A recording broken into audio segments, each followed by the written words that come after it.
Hello, my name is Vincent Gruijs. I'm Professor of Housing Management at the Delft University of Technology. And on behalf of our Dean of the Faculty of Architecture and the Built Environment, I have the pleasure to welcome you to the first of the BK talks on the project Together. The project Together is all about how we can improve, enhance the way we live by giving residents a lot more power, a lot more to say, a lot more involvement in the development and also in the management of the housing stock. So basically, that they can contribute to creating their own living environments. And BK Talks is all about getting national and international experts to inspire us with their knowledge and their expertise. And I would say, if you combine these two, the housing challenge and needing inspiration, I think that this is a really good series on BK Talks. Because if you look at the Netherlands, we've got quite a mature housing system. Mature in the sense that we've got a well-developed owner-occupied stock. We've got a well-developed social rental sector. But actually, we also still have a shortage of 1 million homes. And actually that shortage is growing every day. So you could say that the urgency, even in a relatively mature housing systems as we have in the Netherlands, is growing on a day-by-day basis. And it also shows that the traditional ways of housing provision, they're not actually really functioning or not functioning well enough, also not in the Netherlands. So this makes it very important that in the Netherlands we also learn from international experiences and that we exchange these and that we come to new conclusions. So I think I expect actually that this BK Talk series will provide a really good inspiration for us. Also, if I look at the speakers we have aligned, I won't introduce them myself. They will be introduced later, before they speak, of course. But I would like to thank them in advance for their willingness to come over here and to share their experiences. I would also like to thank the people who've done a lot in organizing this lecture series. And there are more, but in particular, I would like to thank Darinka Schiske, who's also present as a speaker. I would like to thank Javier Arpa Fernandez, who's always very much involved in organizing the BK Talks. And I would like to thank Marije Peute, who I know has done a lot in the organization as well. So I can't wait for all this inspiration that we're going to get. So I just want to start. And that means that I will also give the word to our moderator, Marina Otero. Floor is yours. Thank you. Thank you, Vincent, for the presentation and for your words. I think indeed the topics that we are going to discuss today are extremely relevant. Just to give you an overview of the evening, we will have 4 presentations, and after the presentations we will have an open discussion for which I would like you to participate. So people in the audience, you know that we want to hear you as well. And about Project Together, indeed, very relevant question about how to live together and what is the role of architects in shaping or participating in the transformation of living models. Obviously, we are facing many challenges, climate emergency, but also access to resources, to space, power, land. There is a rampant inequality, and we all know that there is a lot of difficulties to access to housing. So in the face of those challenges, many people have resorted to models that have been explored in the past as well, but have again renewed interest in the last decades that are collaborative and collective forms of living. Some of them are more connected to market-driven experiences, and others more like in the line of cooperatives. We will explore both of them as well, but what we are trying to do today is to look into which models, both spatial, governance and economic, social, are needed to implement such a different way of living together, in this case, collaborative forms of housing and living. So with no more delay, I want to briefly introduce the 4 speakers, and they are Darinka Schiske. She's Associate Professor at TU Delft and Project Leader of Project together. Tine de Moore, professor of Erasmus University, John Ryan Collins, who is an economist, and Ilka Ruby, architect and a publisher, curator as well. The first speaker is Darinka. As I said, is associate professor at TU Delft, leader of Project Together. In 2014, she was awarded the Delft Technology Fellowship to develop her research on collaborative housing. She's the founder of the Collab Research Group at TU Delft and co-founder of the working group Collaborative Housing at the European Network of Housing Research, ENHR. Since 2018, she serves as a board member of ENHR Coordination Committee, and in 2012, she joined the advisory board of the Dutch Association of Housing Cooperatives, called COPLINK. So she's really connected to all these questions and very involved. Darinka has published extensively about social, affordable, and collaborative housing in comparative international perspective. And yeah, with no more delay, please, Darinka, the floor is yours. Thank you, Marina, for your introduction. And hello and welcome everyone online and on campus to the first series of our Together BK Talks.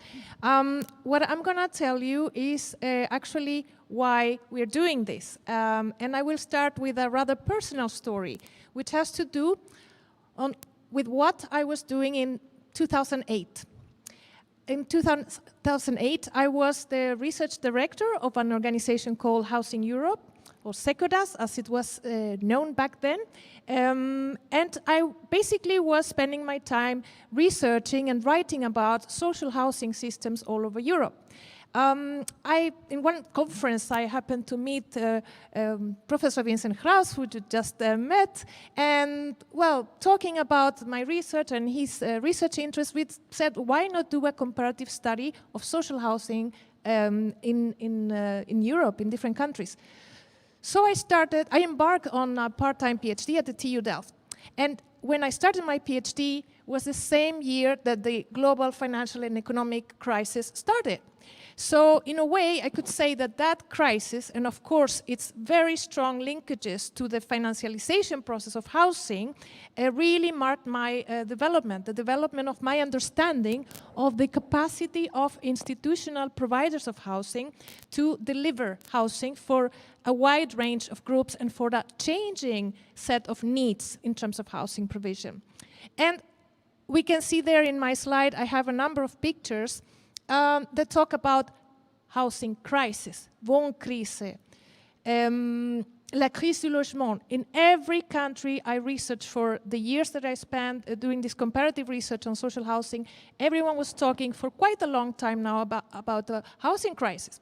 And then at one point I realized this cannot be a crisis, because crises by definition are short-lived. They are acute moments of which one either gets used to, and then it ceases to be a crisis. It becomes a structural condition with which we learn to live with, or it is managed. And nobody seems to be managing this crisis effectively because, as Vincent already mentioned, we have now the problem catching up with the Netherlands. The 1 million homes agenda, which we're discussing in this country for a few years now, is a huge housing need, and it's becoming increasingly difficult, especially for younger people, to afford decent housing.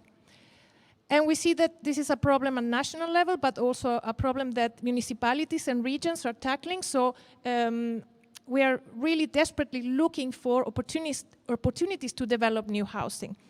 And the question is not only how many houses, but also how and for whom, and are they affordable? And this brings me back to a moment back in time, 2013 it was, when I was still in England. I was working for a charity dealing with global housing issues, and I was lucky enough to be part of a discussion on the housing crisis again. And there was someone there who wrote this book. That someone was Raquel Rolnik. She was the UN rapporteur for the right to adequate housing. And at this meeting where I was attending, there were activists and people from different NGOs, and everyone was discussing how bad it is, the housing crisis. And then Raquel, as a good South American critical academic, asked a question, and what are the people doing? And everyone there in the room was like looking at each other, saying, well, the people, well, the government, you mean, or the market? And we had forgotten about the potential of collective action. And then something clicked for me. I said, okay, enough with studying what institutional actors are doing, because clearly they're not getting it right. Let's look at what people are doing. And ever since we have other initiatives, other UN rapporteurs, people who are critical and, of the capacity of the systems to give answers, and they're looking at what can we do. Here, close to home, we have even a protest coming up this Sunday in Amsterdam about the housing crisis. So it is high time to listen to the people. And then I asked myself in my research for the last 6 years, so what are the people doing? And this is how I started to learn about a number of new or revisited trends of commoning, sharing, collective endeavors to help each other in the context of an ever-retreating welfare state, and also the increasing marketization, financialization, and commodification of housing. So we have the urban commons, we have shared living forms, co-working spaces, and the peer-to-peer economy, just to name a few trends. And how does this relate to the question of housing? Well, I discovered and started to learn with fascination that there are a number of different models all over Europe. Just to say Europe, of course, around the world, we can also find this, but just to stay in Europe, for simplicity's sake, let's say, there's a plethora of models of co-housing, cooperative housing. Now the model of community land trust, the CLT, has been implemented, transported from the US, where it was born, to different countries in Europe. So there's a lot of creativity and energy going into citizen collectives questioning land ownership, questioning housing tenures, questioning the financialization of housing, and also aiming to do things collectively, because many people want more. They want self-determination in housing. So what is this collaborative housing about? Basically, collaborative housing serves as an umbrella term that covers all this variety of forms. And it's important to identify a few defining characteristics. Myself and some scholars have joined forces 5 years ago to form the first ever working group on collaborative housing in the European Network for Housing Research, because we realized that a lot of these issues were dispersed across housing market studies or environmental or aging studies. But we thought it would be interesting to see why people who want to join forces to self-provide housing, why are they doing this? So we saw that the first aspect is intentionality. They actually do it not because they have to. They share and they spend time together, and they want to live in a way that brings them closer to each other because they want to. So I find it very fascinating to understand why people want to spend so much time and effort into doing this. When collaborating, we know that it is not easy. These people have usually a common vision, so common values on how they want to live their lives, usually to do with sustainability, with community life. And all of this requires that they embark on collective decision-making processes, which mean a lot of trades-off, a lot of negotiations. And this explains that many of these projects actually end up not being realized, because people move out, they get divorced, they fall out, they die, whatever, life happens. So again, why do more and more people seem to be interested in the revival of these collective forms? Here, I can show you one sneak preview of research that we recently have been conducting with my research group, a group of scholars who have been looking at not only the literature, but we also have been asking experts from practice and from academia about what forms of collective self-provision can we find in different European countries. So we started this iterative exercise of looking at what the literature tells us and also looking at what the experts, the local experts, tell us.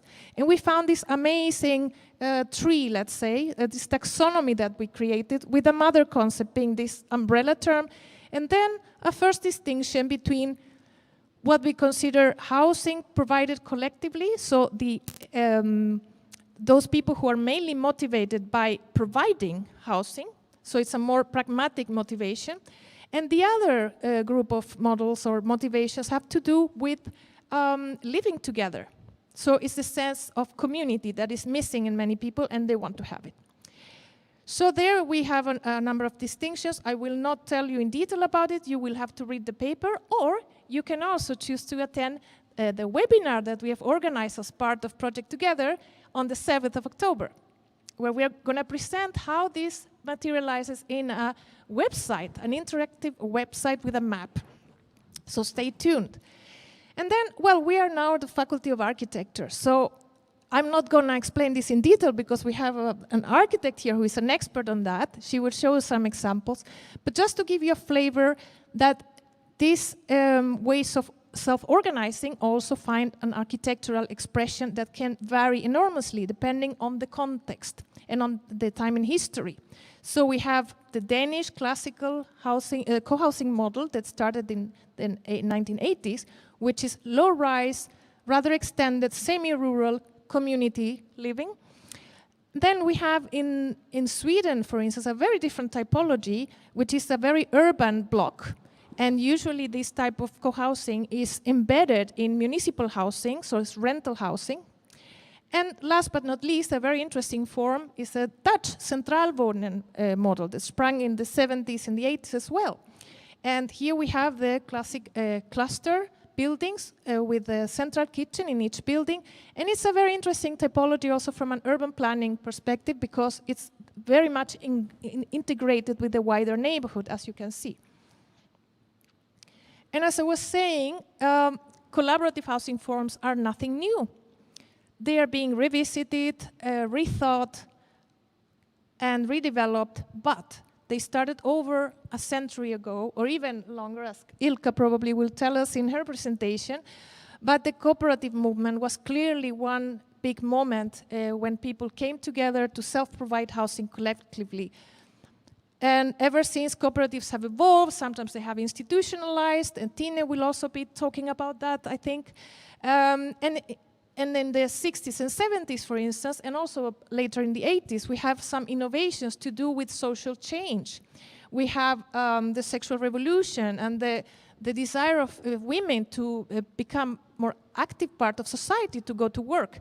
And in countries like Scandinavia, groups of people who wanted a more equal distribution of domestic tasks to empower women, they said, okay, why not live as a community where everyone has takes turns and has equal responsibilities. So there, this wave of co-housing models started. And today, well, we have a new wave, let's say, of projects that have different motivations, as we will see in a minute. And one of them is clearly sustainability. This is a new, very, very strong motivation. So here I would just run quickly through some examples. Again, I will not stop in each example because I think that Ilka already will cover that in a bit more detail. But I want to tell you about the why. Why do people choose to engage in collaborative housing? One key driver that runs through all of them is the longing for community life. And we see that many projects, they want to create not only common spaces within a building, but also, like in this example, they think more at the level of the neighborhood. They think that they are part of a wider society. So it's important to consider this urbanity as a key value that finds an expression in the urban design and also in the architecture. Then, as I mentioned before, there's a very strong gender dimension in many of these projects. In this project in Vienna, for instance, women are the drivers not only of the architectural design, so they have worked with the architect, Sabine Polak, in how the architecture of a common housing project should respond to specific needs of women of different ages, with childcare responsibilities, etc. But also, in this project, only women are allowed to hold the tenancy contract. So they have power, they have legal power to decide on their living situation. Then there is this very interesting example of a high sustainability common house or co-housing in the French cooperative of inhabitants, Le Village Vertical. This has been a pioneering new cooperative building, only, I think, 6 years old since it was inaugurated. And yeah, this project is also a mix. It has a social mix of tenants who are eligible for social housing and also tenants who have higher income levels. So it fulfills different objectives, social and ecological. Now, I told you about Scandinavia. They've always been very progressive in terms of thinking about ways to live together. And another trend that started in the 80s was the so-called second half of life co-housing. Basically, at that point, people in their 40s started to think about how they wanted to live when the children left home and they were retired, and assuming they were still fit to enjoy their life. So they created this concept where only people without dependence, so without childcare responsibilities, are allowed to live. I've visited some of these projects many times, and I must tell you, I always feel when I'm old, I would love to live in one of these projects because these people have so much fun, I can tell you. And here we come to what I call new drivers, new reasons why people are joining forces. The first one has to do with what I started my presentation with. It has to do with the acute housing crisis, especially for middle-income and lower-middle-income families. Because of the increasing residualization, so the targeting of subsidized housing systems in Europe, and also, I must say, in the Netherlands, and at the same time, the toughening of the conditions to access market housing, so especially since the economic crisis, the loans have stricter conditions, this is creating a gap, in simple terms. So there's a space where people who are too rich to be in social housing and not wealthy enough or with precarious employment conditions to acquire a loan in the market, they don't find housing. So what are these people doing? Well, like in this example in Brussels, they are pulling forces together, joining forces to acquire a collective loan.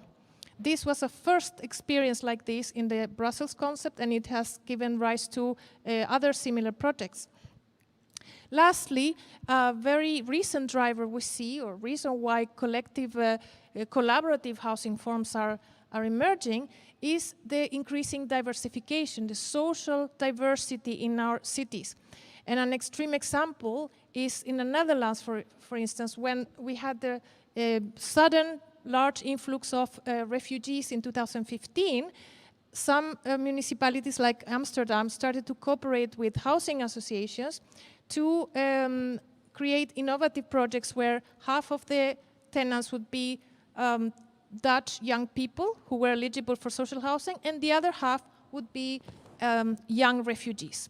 So these two groups had to coexist, and not only coexist, but also co-manage their buildings, and this created a new variety of social interactions and opportunities for the refugees to integrate. So, to sum up, why together?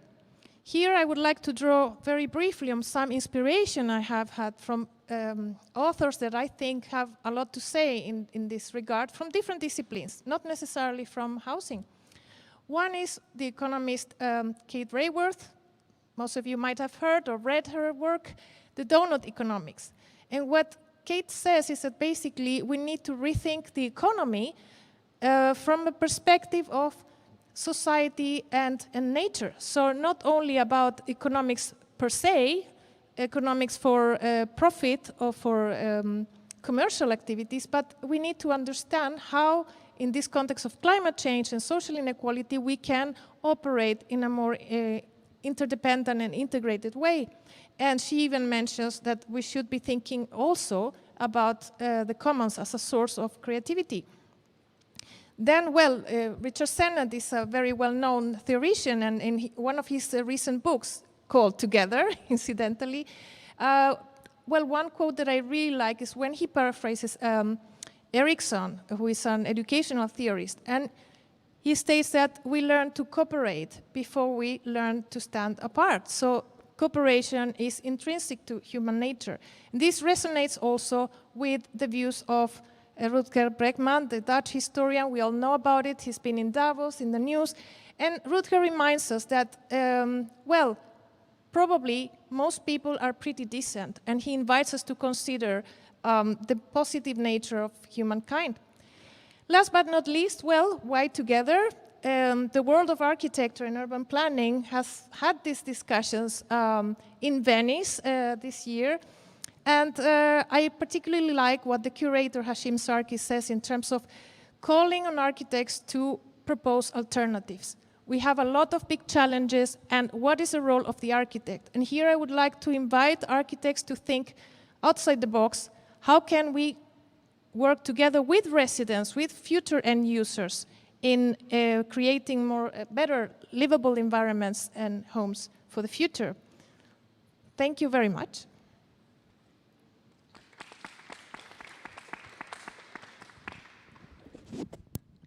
Thank you, Darinka, for the project. Congratulations on this fantastic project, and thank you for the presentation. I have two questions, perhaps. I mean, many more, but for now. One is, I was really interested in what you say about many times the conversation about housing or access to housing is too much grounded on the question of how many houses we need. And it's like, okay, there is shortage of housing.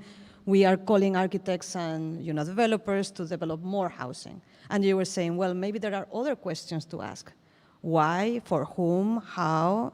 And I was even thinking that, yeah, there are previous questions as well that could affect this shortage of housing in different ways. For instance, redistribution of resources, land, taxation of second residences, questioning land ownership or banning inheritance, financialization. And so I was thinking, what do you think will be at least one good question to ask in relation to housing?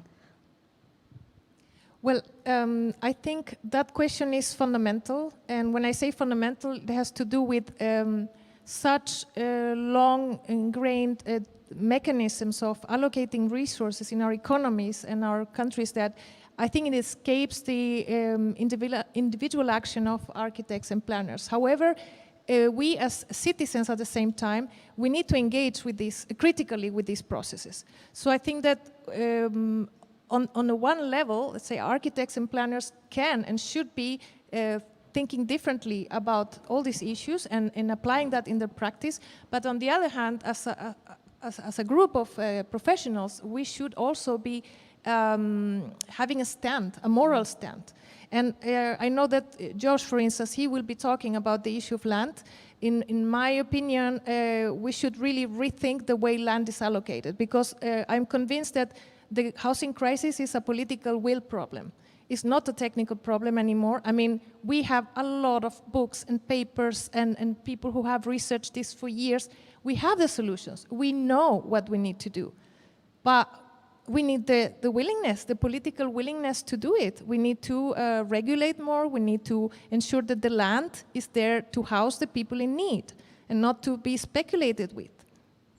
Thank you. I think that's a very brave and important response.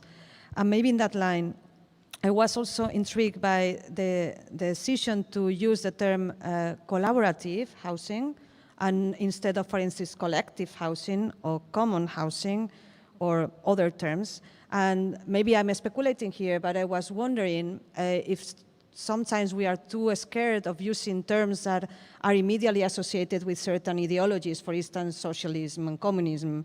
And in the case of the states, they use a lot co-housing precisely to create certain distance with certain histories and political ideologies. So I wonder, what is the history of the term collaborative as the one that you use? Thank you, Marina, for your question, because I think you're spot on in what you're saying with regards to the difficult associations and ideological connotations of each and every one of these terms. You saw my slide with the taxonomy. We started on the far right column with the terms in the original languages, because when you work at European level, it becomes even more of a bubble tower. So it's really not only in one country, the different connotations of these terms, but also across European countries. Just to tell you one example, in the UK, this type of housing is called community-led housing. When you discuss with French scholars, they are absolutely outraged because la communauté is something completely different in the French context. And we know that the French Republican ideal doesn't want people to identify with specific local identities, but to have a common French identity. So we've had numerous discussions also in the context of European research. The term collaborative housing, we actually, when I say we, I mean the working group which we started to reflect on these topics in the context of the European Network for Housing Research. We adopted it and developed it further from Dorit Fromm, who is, funnily enough, a US scholar who has written a lot about this type of housing. And she proposes collaborative housing as an overarching term that can accommodate the national and historical variations.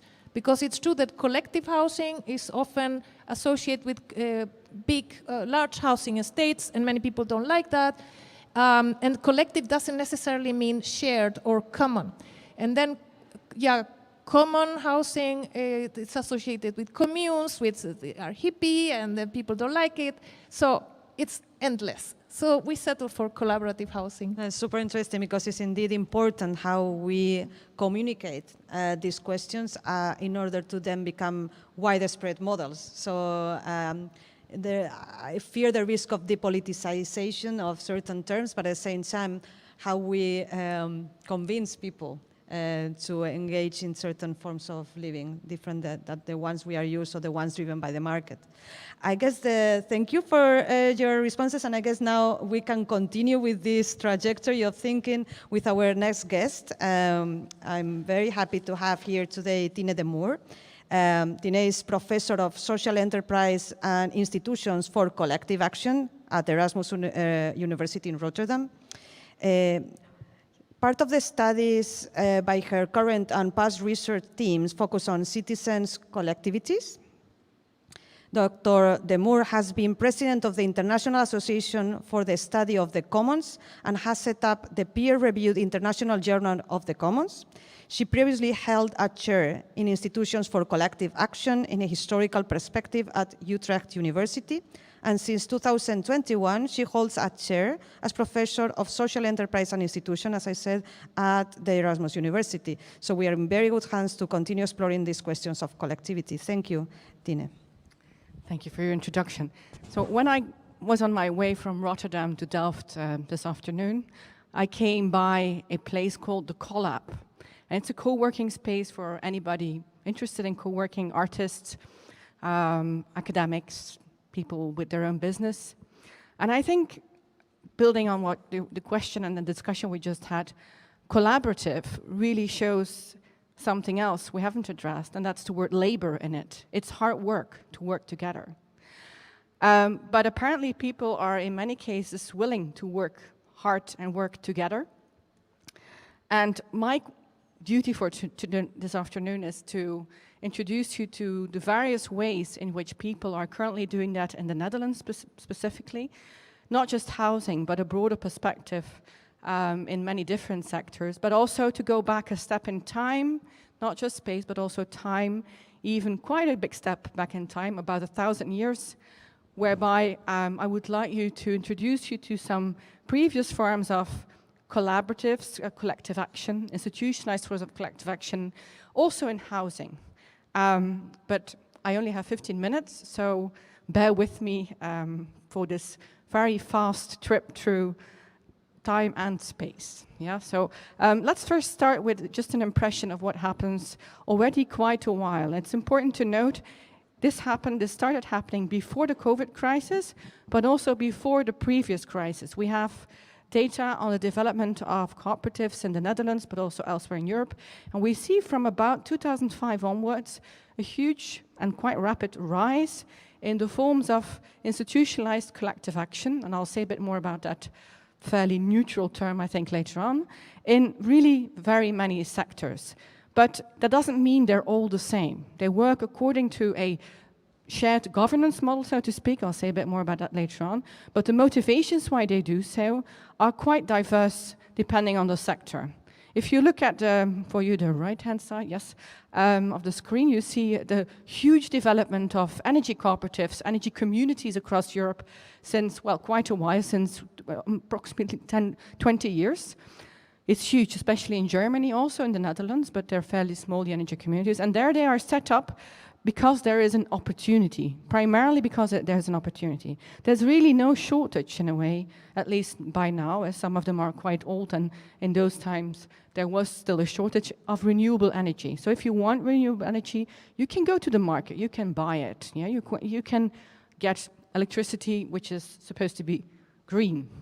But still, these people set up their cooperative, and they do it because they also see an opportunity to control their energy production, but also because they might have a financial revenue on it. So it's actually been, well, doable over the past years to set up an energy cooperative and find people who want to invest in it.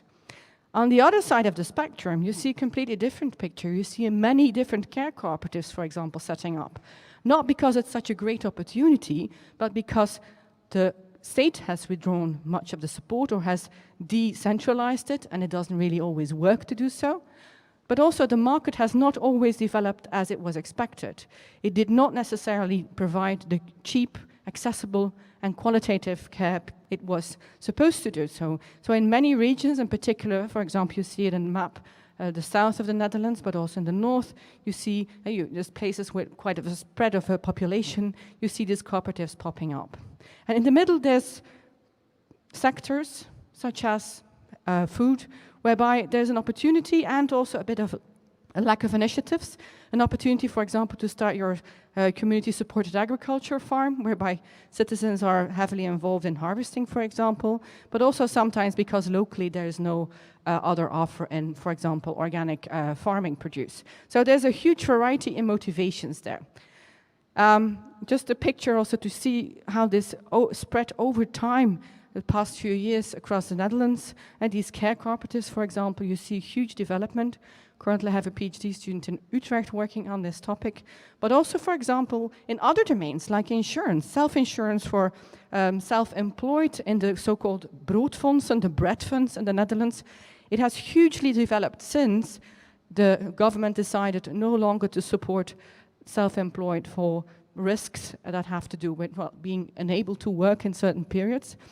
And these bread funds are actually only part of a much bigger movement across the world, whereby not just care or provision for in case you're unable to work temporarily, but also products are being insured again via mutuals. It's quite a big trend across the world.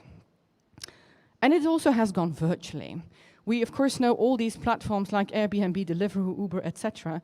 But now, for most of these, there's also platform cooperative varieties. So they develop, for example, a co-op cycle, whereby couriers work together in a cooperative. You've got something like Airbnb, which is growing quite rapidly. You've got the Drivers Cooperative in the UK, which takes up a niche, basically, which is not filled by Uber.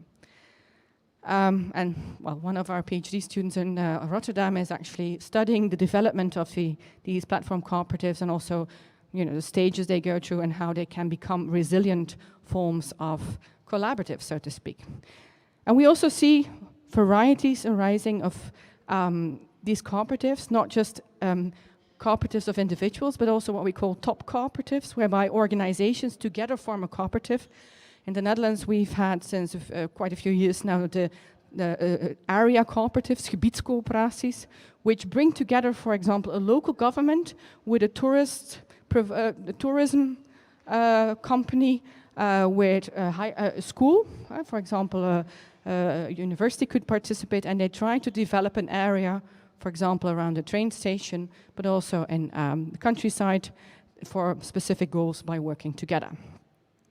And of course, we also see it in housing. And I think I don't have to do the job that Inka can do much better, but we see a huge variety there too. I think the archetypes you showed were very interesting. And you see them you see varieties in many different ways, in the way they financed, the way they cover multiple generations, and like Abbeyfield in Belgium is a nice example, but also you see multi-purpose cooperatives in housing, whereby it's not just about the housing, but about many other things as well. You also see the emergence of cooperative investment models in housing, whereby you can also invest in this, even if you don't live in it, but you can also support other people who cannot pay the rent that way. And there's also nice and interesting developments in care co-housing, whereby people who are disabled are being part-time taken care of, or at least helped by people who can do so for them and also live in the same housing. So this is just a small, overview of what could be done or what is happening. But what is interesting about the housing sector is that it's actually moving from one side of the screen, the right-hand side screen, whereby people were setting up housing like this because of an opportunity they had. They thought, all the reasons that were mentioned, like community building, and we see the advantages of it in many different ways. It's now actually moving to the left-hand side, whereby people are setting up co-housing and collaborative housing in general because they have no other choice, because there is not enough space, their budget is not available, etc. So that in some sectors, really, nothing much changes. But I think in co-housing and collaborative housing, you see things moving from the right to the left, from an opportunity to out of need. Okay, so these are all examples. We can find them across the Netherlands and also elsewhere in Europe. But what do they share? What do they have in common? And for that, we're going to make it a bit of an abstract perspective. I'm going to add that. So we use a very basic model to describe that. So you have a group of people who consider them members of that group. And that membership is actually quite vital. It's not just a group. They really consider them members. So membership means commitment, yeah? Very important. And this collectivity of members decides to have a collectivity of resources. That's also very important. It means that they don't have separate units, but they have collective resources. Yeah? So not every resource can be split into multiple units, whereby you have the right over one of those units. No, you have the right over the whole collectivity, and you have use right over part of it. That's completely different than having property right over part of it. Yeah? But as we all know, I just said, it's about hard work, labor. If you put a group of people together with a collectivity of resources, you easily get what we call a social dilemma. So the difficult choice between your own short-time advantage and the long-term collective advantage. You could, those things clash. We've seen that many times during the pandemic, but within these collectivities, they are encountering social dilemmas continuously, basically. And in order to deal with these social dilemmas, they set up institutions. They build rules, collectivities of rules, so to speak, and these are based on specific principles that are connected to values. And the principles are actually utility. That's more of the starting point. So you start from the usefulness of the resources that are available in a collective sense. So people who are not interested in housing will be unlikely interested in setting up a collectivity like that. And if you look at where it happens these days in the Netherlands, you see that it's really in the sectors where it's about very basic needs people have: energy, care, housing, etc. You don't see it in car production or toothpaste production or something like that. It's also vital, toothpaste, but it's not as vital as energy, right? So people don't, they don't see that connection there with collectivity. So the utility is very important, prime driver. but also the equity, which makes sure that it's social equity we mean here, that the way the resources are distributed is done with the highest form of internal democracy possible. And also the efficiency of the resource use and management is extremely important, because what's the use of having a resource collectively if you're overusing it? Then the goal of your organization is, well, void anyways. So if we look at this, we see that there's basically 3 main principles, and those are connected to 3 important values. The value of reciprocity is driving the utility. So I bring, so I can take back. Yeah, it's an exchange, basically an economic exchange, but it can also go further. It can also be about investing in the community by being present, by doing the bookkeeping, for example. That also brings to the community. Yeah, it's not just about tangible products or resources. Behind the equity is solidarity, and I'll say a bit more about that in a moment, because what you bring, when you bring, it doesn't always mean that right away you will receive, nor does it mean that you will actually receive in some cases. I'll give an example in a moment. And the third is sufficiency. So we strive towards efficient use of the resources, and it's connected to the realization of the members that what they take should be sufficient, but not beyond that. So you take what is needed, but not beyond that. I think, for example, of a community support agriculture system whereby people become members and pay according to their numbers of household members, and they take no more than what is needed for that household. Now, as I said, the issue about solidarity and equity is actually quite important, because, and that's also varying across all these types of collectivities, the balance between bringing and taking and the time window between bringing something and taking can be very different. For example, these bread funds, you bring money to the collective fund so you can use it when you can't work, you're sick. But ideally, you never use it because you don't want to be sick. Whereas if you're part of an energy cooperative, you bring and the next day you get energy from the cooperative. Yeah? So there's a huge difference there, and that also makes it sometimes difficult to advise these collectivities as well, or to learn how to cooperate, because, for example, if you're both into providing care and energy within a collective, there's different time windows there that function between the bringing and taking of these resources. So I'm going to skip these few, because I also want to give you a short overview of the history. That's, in the end, what I'm asked to do. So basically what we're seeing today, since about 2005, before the economic crisis actually took place, is what we could call a third wave of institutions for collective action. When we go back in time, we see that this has already happened quite a few times in the past.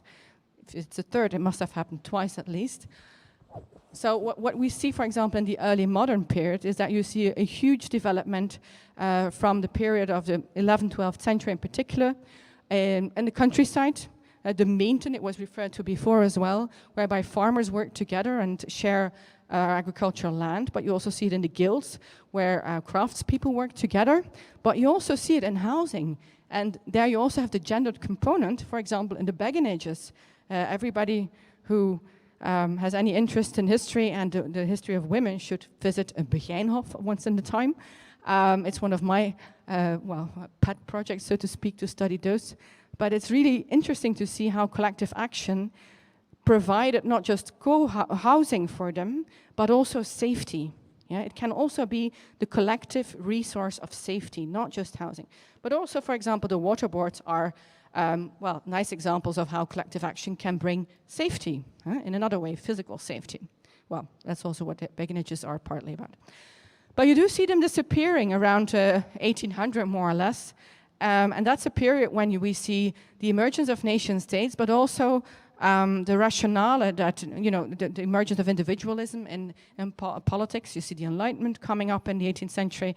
So that all leads to top-down legislation that abolishes, for example, the guilds in the Netherlands and 18th century. Also the commons, agriculture commons were abolished. So most of these disappear, but they don't disappear entirely because, for example, the guilds that were set up had various functions. They bought products together, they set minimal prices, but they also developed insurance systems. And these insurance systems, you see them coming back in the second wave, which has its height during 1818, 1920. That's also when you see the first housing projects coming up, as you just showed. Whereby you see that these are taking over these insurance issues by the mutual insurance systems. Just as we see the bread funds today, we saw mutual insurance systems emerging among workers in the 19th century. Now, there is a big difference between what happened afterwards in the first wave and the second wave. In the first wave, all these organizations stayed quite small, and they were very inward-looking. They didn't really collaborate. But in the second wave, these organizations become very large. They merge a lot. So you see, for example, the many mutuals emerging into something like we now know today, Achmea, but you see also very many dairy cooperatives that took over the function of the commons in the second wave, becoming a huge dairy cooperative, Friesland Campina. The same goes for the credit unions that were set up by the Boerenleenbanken, which then became the Rabobank. So those are very large, older cooperatives now, and now we see this new movement, which is basically all over the place. It goes from these mutuals I mentioned, but also in farming, you see it in care, in energy. And right now, they're still quite separate, so they serve specific goals separately. But you do see more and more multi-purpose organizations arising. So, for example, energy cooperatives investing their profits in a local provision of care or the local library, or etc. So more functions within one cooperative. I've actually already mentioned that. I'm going to summarize it with some lessons we can take from history and from this very long development, which apparently now seems to repeat itself one way or another. It seems that we see this new rise of collectivities. What is interesting if you do comparative history, especially over such a long time, is that you can also try to figure out what the reasons were behind the emergence of these collectivities in those times. And we do see that these collectivities emerge as a sort of the canaries in the coal mine, the sort of early warning system, that there's going to be a lot of stress on the economic system. And we see it in the late medieval period when there's huge rise in commercialization. These farmers, but also the craftspeople separately, they notice, whoa, we've got to regulate this because we're going to have trouble otherwise. Yeah, we see this in the second wave as well. Farmers who set up the credit unions that now became the Rabobank, they did this because they had, well, out of misery speaking, because the commercial banks in the cities did not provide them with loans. So they had to join and do this. But later on, you see an agricultural crisis coming up as well. So they seem to be indicating that something might become wrong. And we maybe might also say that about the third wave. You see this emergence of many new cooperatives coming up before the economic crisis. In the press, it's often associated with the economic crisis, but I think if you look at the data, you see that basically it's not the driver but of the economic crisis, of course, but it comes before and might be a hint that the system is at the verge of breaking. Yeah. So in that sense, I think even just for that reason already, they're very interesting to study for us as researchers, but of course for many other reasons. We also see that the reasons why they disappear are not the same throughout time either. In the first wave, you see that there are exogenous reasons, top-down legislation that really, dissolved them. In the second reason, when a collectivity disappears, it's usually, in many cases, because it merges into a larger one. And that's why we also have the very large cooperatives today, like the Rabo or Friesland Campina. But what is also interesting, I think, to note and take along is that the functions they develop and the functions where collective action can be really interesting, like insurance, for example. But like in the dairy sector, it was also interesting because you don't all want to invest in the dairy factory. Those functions are transferred over time. They go into another type of institutional collective action, but over time they are kept because collective action is sometimes the cheapest and most efficient way to provide in those functions. Thank you.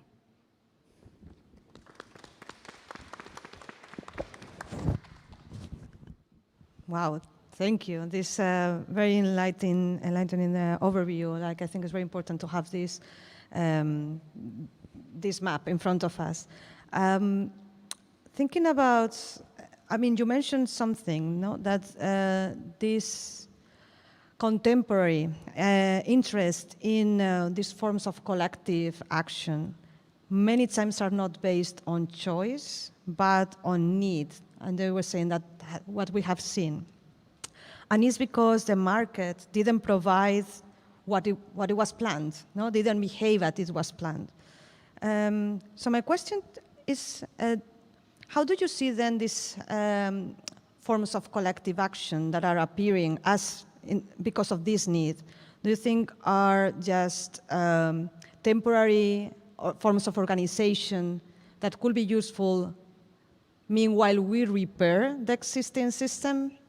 Or they are able to take over, they have the capacity, you talk about the scale, they are able to actually scale up and propose a new system? Well, if you look at that second wave, you see that it's possible to scale up. Yeah. The question, however, is should we want them to scale up?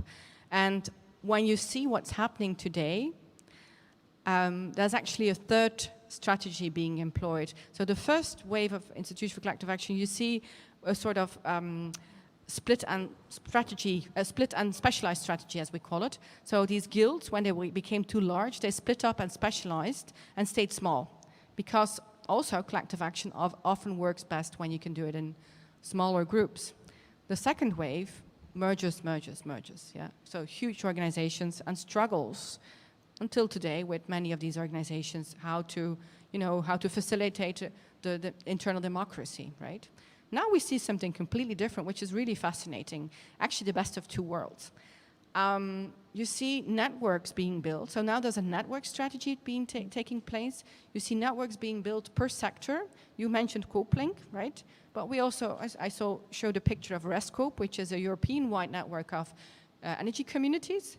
You also have in the Netherlands, Nederland Zorgt voor elkaar. That's a collectivity of care cooperatives, many care cooperatives.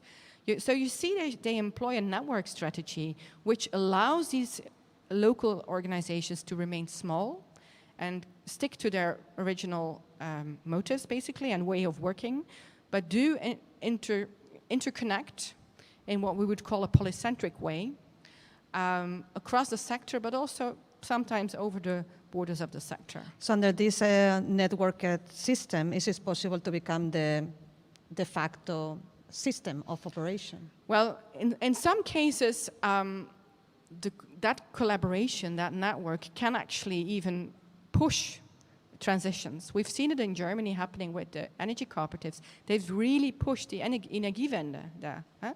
They really pushed investments in renewable energy.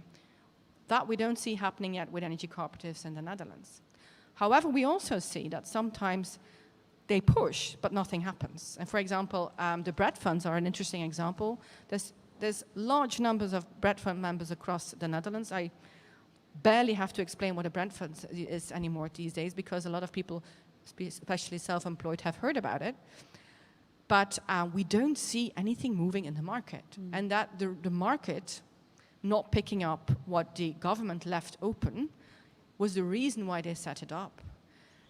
There's also been research done on whether these bread fund members would actually change if there would be a valuable and accessible and manageable financially alternative from the market. And many actually say, no, I don't want it, because the resource they build together, as I said, it's about, in this case, financial resources, but it's actually much more, because if you're in a bread fund, maximum 50 people, you, for example, also share the community, and the community passes on jobs. So imagine you get sick.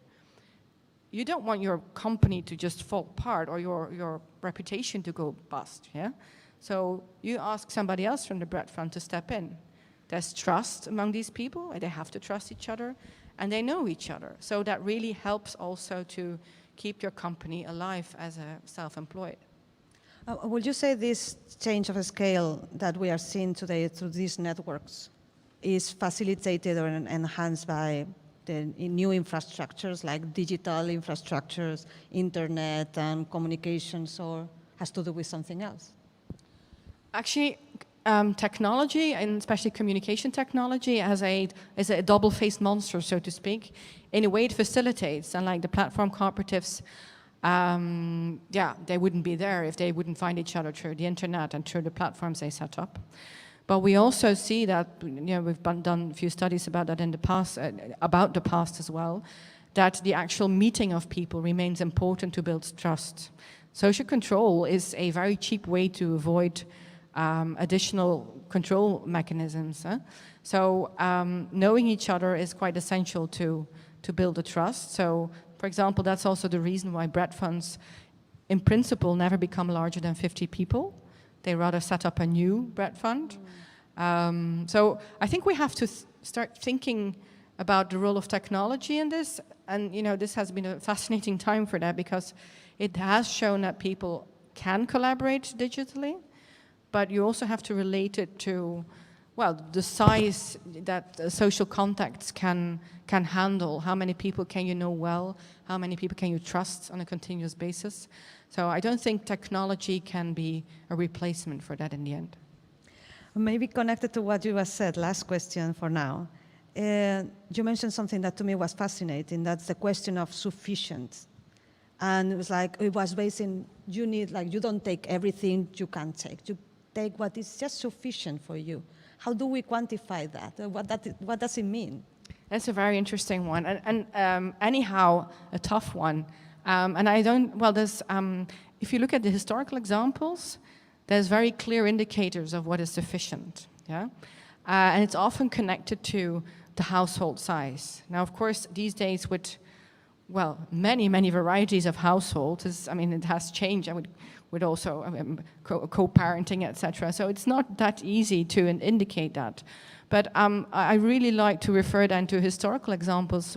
We've done a lot of studies on rules, whereby you see that you can come up with very creative indicators to define sufficiency.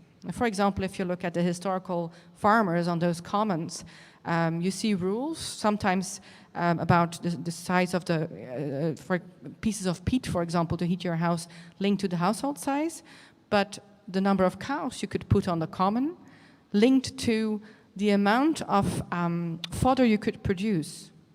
So for wintertime, now farmers buy the fodder, but in those times it was not possible.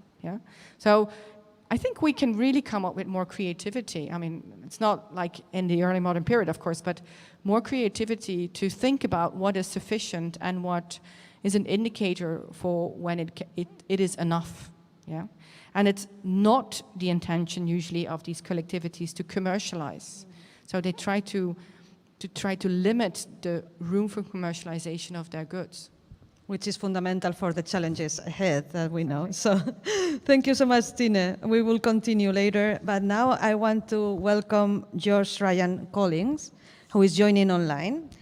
He's head of finance and macroeconomics in the Institute of Innovation and Public Purpose at the Bartlett University College of London. He's an economist whose research focuses on money and banking, sustainable finance, and the economics of land and housing and economic rent. He's the author of 3 books, 2 co-authored, Where Does Money Come From?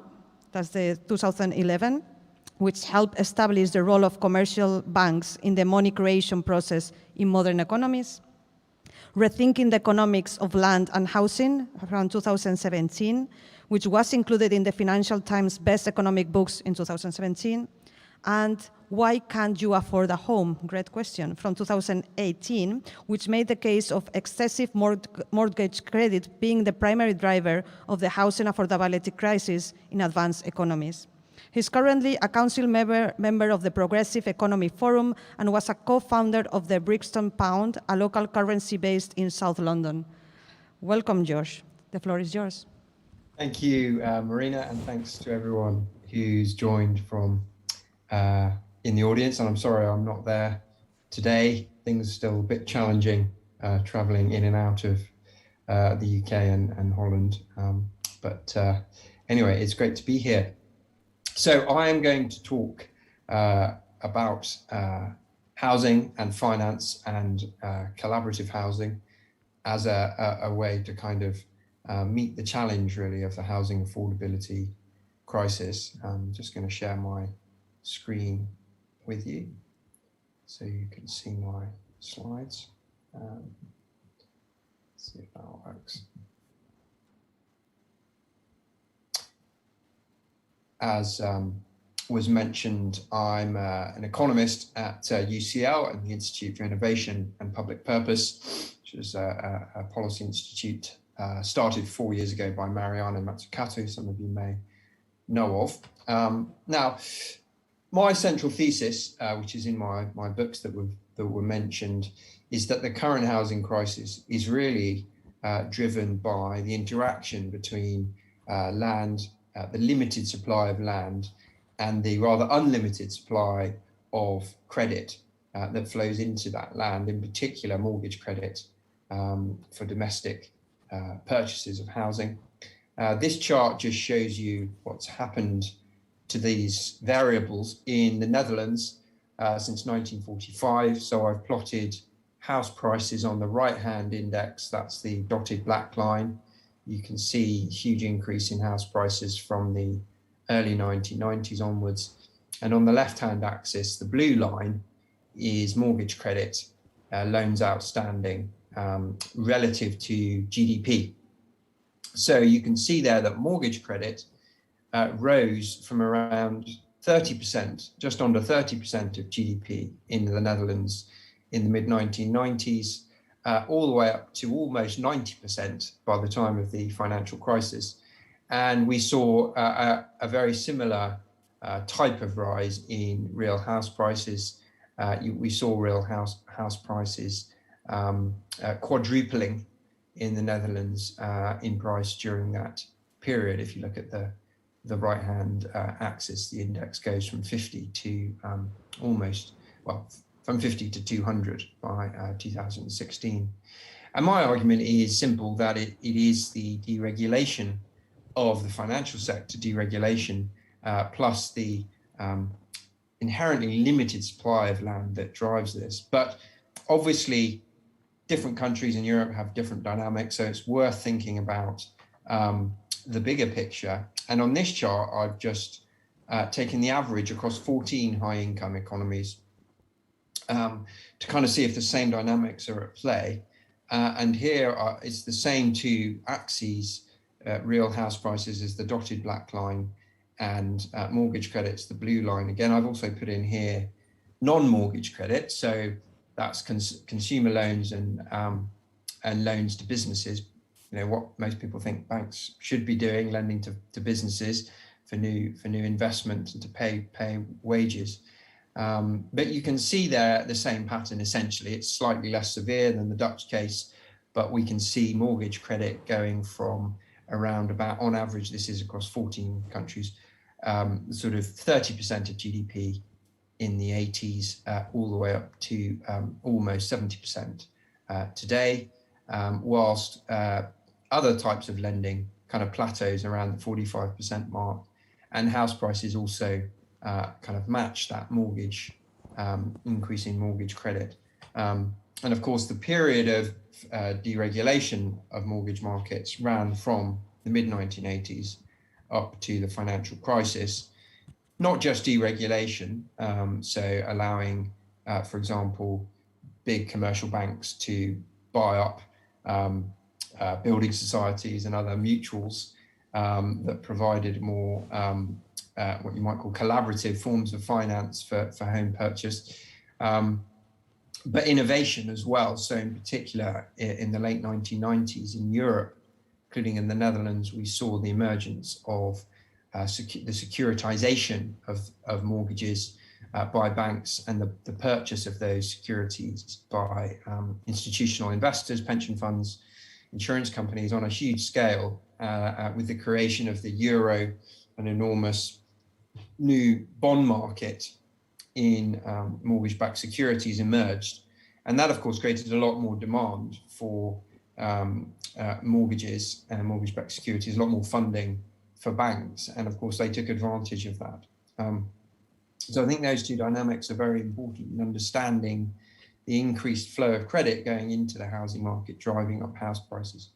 And there's lots of, statistical studies demonstrating that mortgage market deregulations are the most important driver of house prices relative to supply side issues such as lack of new housing and immigration and other issues like that. Just to do a bit of the theoretical explanation for this, one has to think about land and credit money as kind of having inverse qualities to some extent, which means they attract very strongly. So it's like magnetic attraction. So in terms of supply, land is highly inelastic. There is inherent limits to where people want to live. Everyone wants to live near a good school, hopefully relatively near where they work, although that's being challenged by COVID to some extent. But not near nice countryside or a nice park. There is inherent limits. You can't just keep on building because, of course, also you bump into the environmental constraints that we've already heard about as well. So we can't just keep building and building because we don't have enough carbon and we don't want to do that much damage to biodiversity. So there's an environmental constraint on just building ever more homes. In contrast, money and credit are one of the most elastic economic concepts we have. They're essentially, modern money is created by banks in the act of lending. They're relatively lightly regulated banks. You don't need savings from elsewhere to make a loan. When a bank makes a loan, it extends its assets and its liabilities. It expands its balance sheet. So there's very little limits on the amount of money flowing into the economy. And if that money flows into an existing asset, like you're buying an existing home, most home purchases are the purchase of existing homes rather than new homes. The effect is simply to inflate the value of the land underneath that home. Land is inherently fixed and immobile, very hard to hide land or to move it around. In contrast, we know modern credit is highly mobile, it's increasingly global, and flighty. It can move very quickly. In terms of value through time, we know that land and property tends to appreciate in value with economic growth. And this enables those lucky enough to own it to extract rents from it. So if you're lucky enough to have bought a property in London or Amsterdam in the early 1990s, you've seen your wealth increase by 4 or 5 times.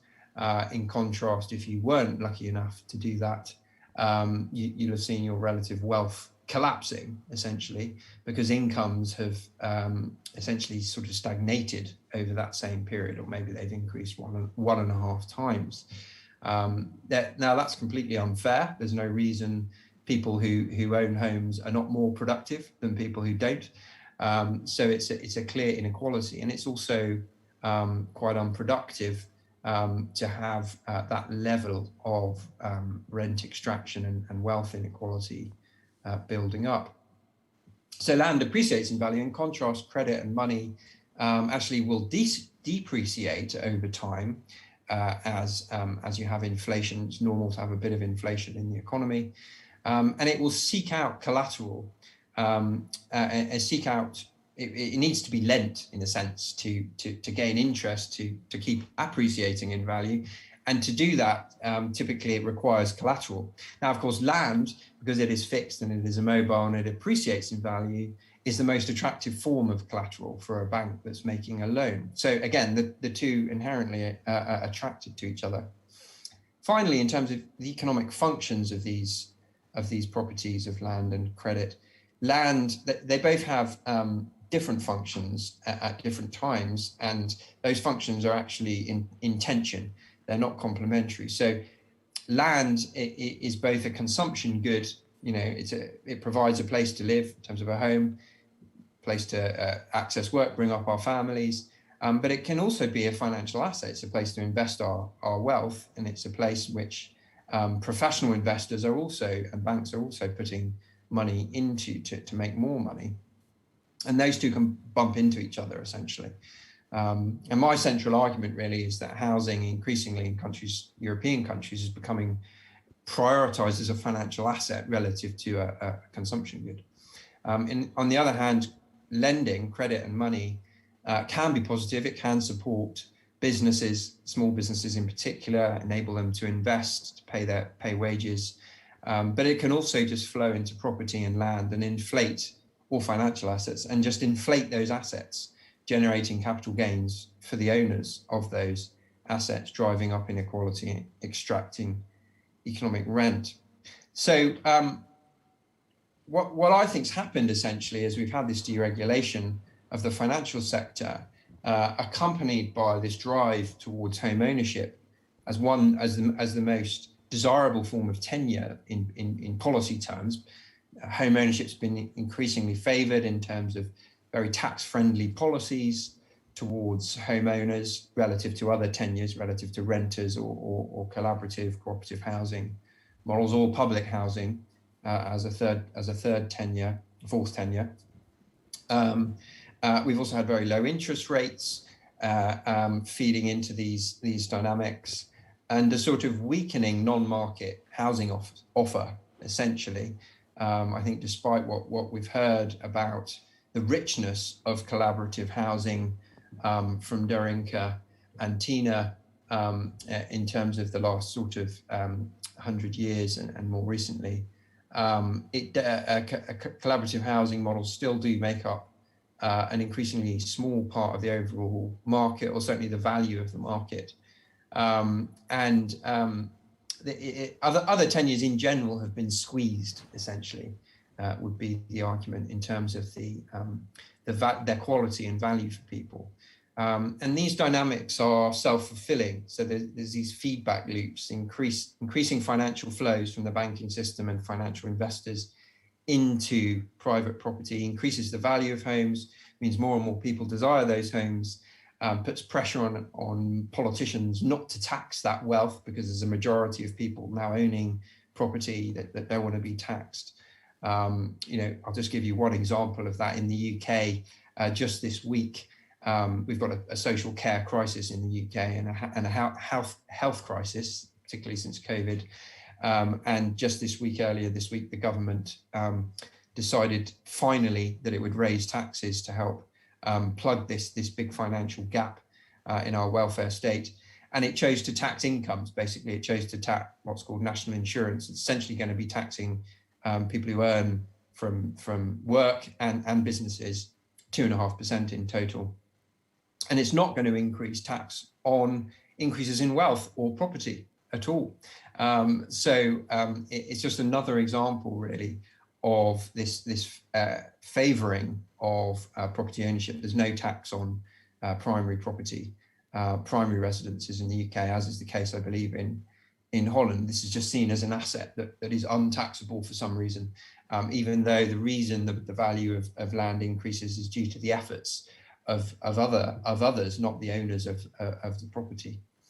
So the question really for me, the policy question as well as the academic research question, is how do we put a wedge into some of these dynamics, into this sort of housing finance rent cycle that I've described. And I do think that collaborative or cooperative housing and public housing is a way of doing that. And I suppose one place to start, if you're trying to make this argument in a policy sense, is actually to ask yourself, why are we so obsessed with home ownership? Is it the superior tenure form? In fact, there's no economic evidence that it is. There's no evidence that countries with higher levels of home ownership have higher levels of economic growth, have higher levels of welfare or happiness. In fact, the contrary seems to apply, that higher levels of home ownership tend to reduce labour mobility, and thus the efficiency of the distribution of labour across a country. People are more reluctant to move home. To some extent, that's also to do with the tax system. You typically have taxes on buying a home, so that makes people more reluctant to move. But actually, countries with high levels of renting or other forms of housing tend to have high levels of economic growth. And there's lots of evidence that other forms of tenure, public or collective ownership, where essentially you're removing land from the market in perpetuity, can help solve certainly the demand side problems, because once you're taking land out of the market, of course, you're reducing the opportunity for speculative forms of investment. To some extent, also supply side problems, because when land's taken out of the market, it can enable development without those increased land costs being involved. So Singapore is a great example of public land ownership. In Singapore, 90% of the land is owned by the state. They make long leases to households in the private sector, but they have a public mortgage system that supports people to purchase property, and the state is able to capture most of those land rents and invest that money in infrastructure and new developments, and it's a very successful system. Singapore, of course, is known as a sort of bastion of free market with very low taxes on businesses, but in fact, it's more of a sort of socialist state when it comes to the ownership of and running of the real estate market. South Korea is another interesting example. The Korean Land Corporation controls 50% of residential and commercial developments and purchases, develops and sells land. Again, capturing land value by owning the land, enabling development, and then selling on the land at a higher rate and then reinvesting those profits. And there are similar examples in Europe. But to come back to collaborative housing, I mean, one of the most successful models that Dorinka's already mentioned outside Europe, it's been more successful in the US, is a community land trust model where land is separated from the cost of housing, and the land is held collectively. You're socializing the land rents in the process of doing so. As I said, reducing speculative demand. And of course, that enables you to develop and sell housing at a price that's more aligned with people's actual local incomes. And one of the most successful models of this in Europe at the moment is the Brussels Community Land Trust Brussels model. The system they have there is the homeowner can sell to an eligible member, but only retain 25% of the market increase in the value, whilst the community land trust takes 6%, and the remaining 70% is captured by the land trust, essentially. And it is a model that's worked quite well in Brussels. However, in the UK, and I think a number of other countries, there are real challenges to scaling these models up. Now, I know Tina was saying scaling up isn't always what you want to be doing with cooperative models, and I would agree with her that there's obvious limits around trust in terms of the actual numbers on any particular site. But I think we would like to see more of these types of developments and have more of a mixed market, a mixed tenure market, so less home ownership, maybe more renting, more public housing, and more collaborative housing. But the challenge, I think, in many countries is land values have shot up so much that it's very hard for communities to get hold of the land in the first place, and also to get credit for investment in the land, because, as I said, banks like to have very clear demarcation of the titles to the land, who owns it, which individual is going to give it back to the bank if the mortgage is not repaid, and all of this gets a bit more fuzzy when you have community land trusts. And I know that Dorinka was talking about a model that maybe gets around that. Might be interesting to hear more about that. But I do see that as I see both the high cost of land and the difficulty of getting credit to buy the land as major barriers to upscaling this type of model. One potential solution to that challenge is a much more sort of proactive and aggressive role by local and national governments in freeing up land for communities to access it and purchase it. So whether that's changes to legal to the law that enable that give a sort of community right to buy land, or community access to lands, more favourable rights than individuals or companies, etc. We've seen some of this develop in Scotland, some rules favouring communities to buy up land, or compulsory purchase powers by municipalities to buy land at its present use value if it's undeveloped, for example, rather than on its future potential sort of hope value, which is typically what the landowner is going to be looking for. They want to sell the land as if it's been at the value after which it's been developed. So those are ways in which I think the state can sort of help fast forward community land trusts and other forms of collaborative housing and scale those up. I think one of the challenges for local governments is they're very stretched financially at the moment. Certainly in the UK, local authorities have faced huge budget cuts since the financial crisis of 2008, and they don't really want to sell, they don't really want to release the land at a massive discount to the market rate when they're desperate to get in funds. So, you know, that is a challenging situation. Anyway, I don't want to go on too long, so I just want to summarize what I've said really. That land and housing and credit have unique economic properties, and we need to think about those properties in the design of housing. And if you have a deregulated land market, it will tend towards monopoly and rent extraction and rising wealth inequality, in particular if it's matched by a deregulated banking sector, which will inherently tend towards real estate lending, pushing up prices and creating this negative cycle. So it's up to policymakers, I think, as well as people, to put pressure on them to shape the land market and regulate the financial system to optimize well-being. And I do think collaborative housing can be part of the solution if we can find the means to scale it up. Thank you very much.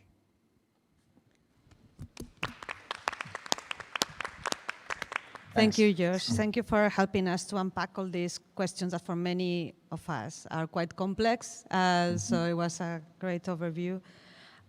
Because we are running a bit out of time, I have a very important question or two, but are like quite direct. So one, you were talking about the possibility of freeing land, and but you were referring to the possibility of the state buying land and then, you know, giving it back to certain communities.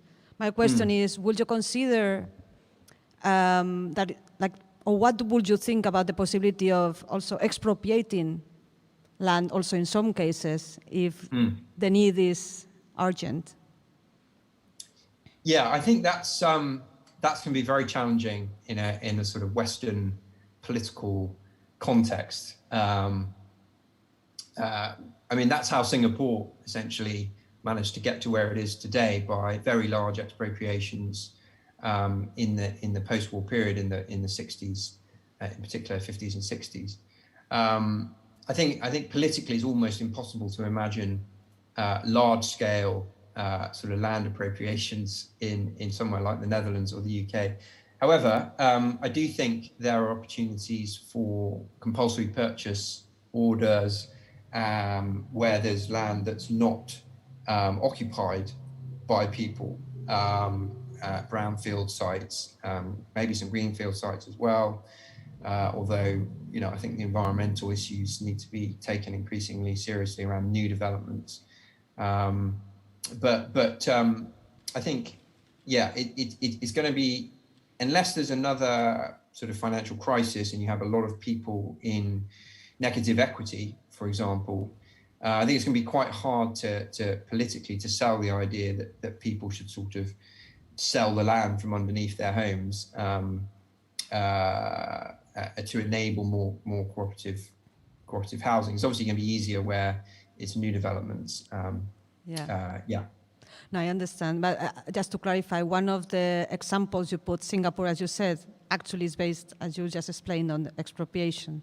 Yeah. And I was thinking perhaps not expropriation of like individuals, but perhaps the possibility of expropriation of land owned by corporations or any other bigger owners on land. But well,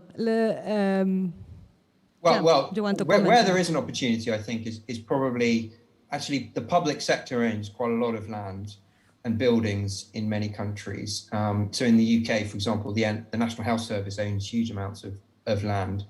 And I think there's a case for them being much more engaged in the housing crisis. Also because if people don't have decent homes, it creates huge drains on the healthcare system, actually, because it's often related, lack of secure homes related to ill health, mental health problems. So that's definitely where something could be done, perhaps. Public sector organizations freeing up their properties and their land to support collaborative housing would be a definite way forward. Thank you. Thank you for taking that difficult question. And I want to welcome our last speaker, and is Ilka Ruby.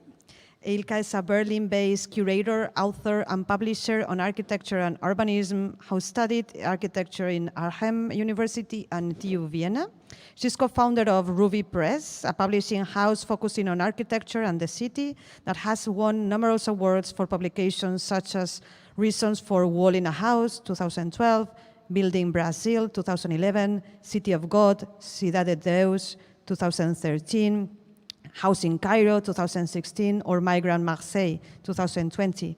As a curator, Ruby has overseen various exhibitions, such as the traveling exhibition Together, who is a very important part of this conversation, Together, the New Architecture of the Collective. And in 2020, she was co-curator of Enough is Enough, the Beta 2020 Architecture Biennial in Timisoara, Romania. Welcome, Ilka, the floor is yours. Thank you. Thank you for the invitation. And since we are, running out of time. Oh, okay. Sorry. Yeah, I was co-curating this exhibition Together, the New Architecture of the Collective. That was an architecture exhibition for the Vitra Design Museum. And it was then traveling to different venues, unfortunately not to Delft as it was planned, but then it had to be canceled for various reasons. So I will give you a short walk through the exhibition, that you know what you missed here. The exhibition was structured in 4 spaces, rooms. The first one we called Utopia Now, and that was looking to the history of collective housing, because as we heard before, there is, even if there is now a kind of renaissance of cooperative and collaborative and collective housing, there were, of course, many projects that came before. And we showed this in this kind of timeline, starting with utopian projects in the 19th and early 20th century, radical projects from the 1920s to more recent projects from the 60s, 70s, and, oh God, I always get the wrong direction, 80s, by these kind of protest movements for the right of the city and protesting against housing shortage. And interestingly enough, some of the very new and interesting collective housing being built in the last decade were developed by people that were in the 80s, people who were protesting and squatting buildings. So that's why we show these wallpapers of this protest movement. There were also a couple of movies from with historic but also contemporary footage. And then the next room was called The City as a Public Living Room. And by this, we wanted to stress the fact that it's not the single building that is important, but it's always connected to the city, and that this connection to the city is really crucial if we think about how do we want to live collectively together. So we built this fictitious city model out of more than 20 collective projects from all over the world, and we connected them here in this kind of city. They were built in a large scale, and they were built as sectional models. So you could look into the models, and we showed all the shared spaces in a very detailed way with these kind of furnitures, and all the private spaces are just white and with closed facades. So to make you aware of where are collective spaces, there was also a kind of color coding, because these kind of shared spaces are in a very, let's say, very different levels of sharing. So there are spaces that belong to the whole city or the neighborhood, but then there are spaces that only belong to the inhabitants of a building. And then, of course, there are spaces that belong to the inhabitants of one shared flat, for example. And you could also see that these collective and shared spaces are not only on the ground floor, but they go up until the roofs, sometimes with swimming pools or gardens on top of the roofs. The third space, collective privacy, we showed in a one-to-one installation one of those new typologies of ground plans, the so-called cluster apartment. And we wanted to show people what does it mean to live in one of those new apartments. I will get a little bit more into detail what this is, a cluster apartment, later, in terms of space and relation from private and collective or collectively shared spaces. You see here a ground plan of one of those cluster apartments. Cluster apartment is basically an apartment where a couple of people share one apartment, but instead of having only one room, and then collective spaces like a collective kitchen and a collective bathroom, there are a couple of, let's say, smaller mini apartments within the apartment. So you have not only your private room, but you also have a private bathroom and a little kitchen. And then you have these are the gray spaces here in the image, and then you share like a big collective kitchen and a living room and sometimes an additional bathroom. So we couldn't build, of course, all of it into the exhibition, so we only could build this kind of, which was in the in these kind of black, darker area. But we wanted to, so there were in this area almost all the collective spaces in the area, and there's one of those smaller apartments, so that you can experience what does it mean in terms of size, being in one of those apartments and being in one of those collective spaces. So that's the collective kitchen, for example, and we introduced these speech bubbles where people tell you about how it is to live in one of those projects. That's the living room, the collective living room. And from this living room, we now enter to the right, sorry. What's happening now?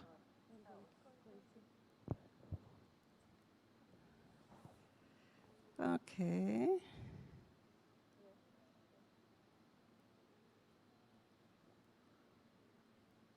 So to the right, we are entering a private apartment, which consists out of a small hallway. To the right, there's a bathroom, the small bathroom, and to you see the door to the kitchen and door to one bedroom, and then to the left, a door to another bedroom. So this would be the kitchen, one bedroom, and another bedroom, which is here the child's room in this case. So you see it's not only one room, it's two rooms, it's a small bathroom and a small kitchen.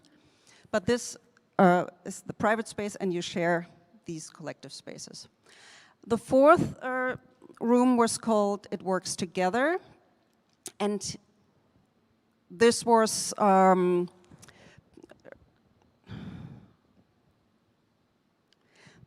done like a co-working space, because many of these projects not only have housing, which is very important, but also working spaces. And we showed 5 projects more in detail. Each project was dedicated to one table. And so on these tables you had a lot of information about how this project was developed, who was part of it, how long did it take, who was kind of financing it, and so on.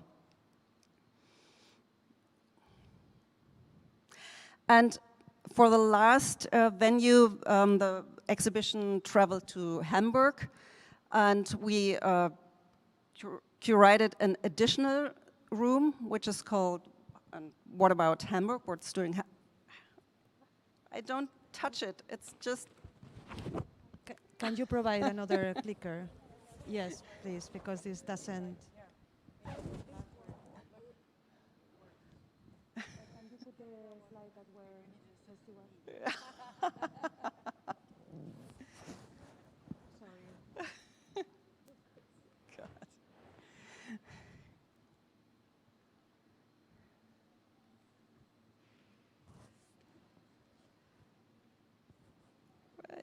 Hey, where are we going now?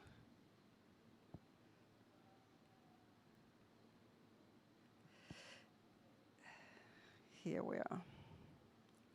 So, because so far all the projects we showed in the exhibition were newly built projects, but as we know, it's these days extremely important how do we deal with what we already have, so with existing building stock, and that was the question here. And the city of Hamburg invited a couple of architects from Germany, but also from abroad, to come up with ideas what to do with cooperative housing projects from the 70s, 60s, 70s, 80s, and how could they be updated. So this was an additional space here, and this is kind of built like a public space because we figured out that the biggest assets of these projects were the free spaces, but they were in a way very underused. But so there's a lot of potential in those kind of spaces. There was also some kind of newspaper for takeaway, and of course there was the catalog of the exhibition. So after guiding you through the exhibition, I will show you 3 projects that we showed in the exhibition, and that are in a way, very different, very interesting on different levels. The first project is the so-called Sargfabrik, so Coffin factory in Vienna.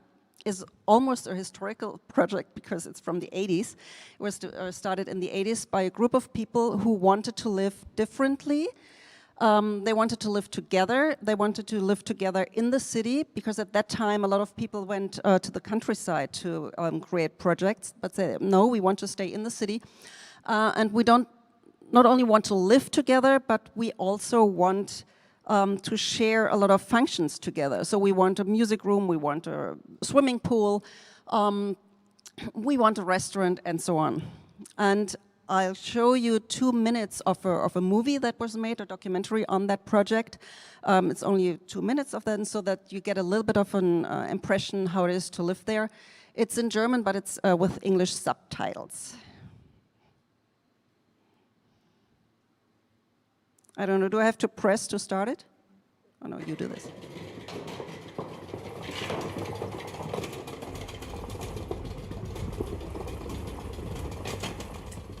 Ich glaube, es ist nicht unbedingt normal, unter Anführungszeichen. Also es hat nicht jedes Haus ein Schwimmbad und ein Dachgarten mit Obstbäumen und ein Kindergarten und ein Restaurant und so weiter. Und dann ist es aber auch nur nicht diese Einrichtungen, sondern eben auch irgendwie dieses Familienfeeling sozusagen. Es ist wie, die meisten Leute kommentieren das dann nachher als ein kleines Dorf in der Stadt.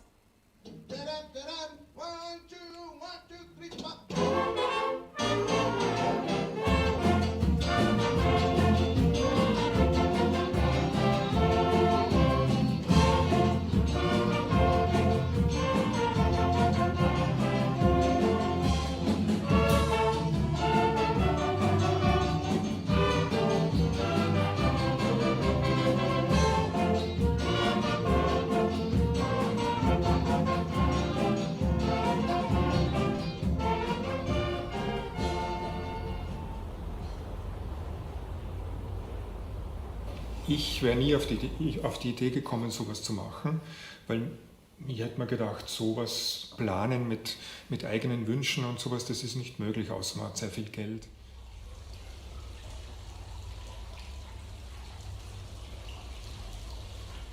Und ich denke mir, das ist, also wir haben schon auch so ein Window of Opportunity erwischt, wo, weiß ich nicht, irgendwie noch jeder durchdrungen davon war, dass das alles besser wird. Das hat sich ja geändert. Aber so, das war noch so der letzte Schwung der Zeit, wo man den Eindruck hatte, und noch ein paar Anstrengungen, das ist schon fast gut.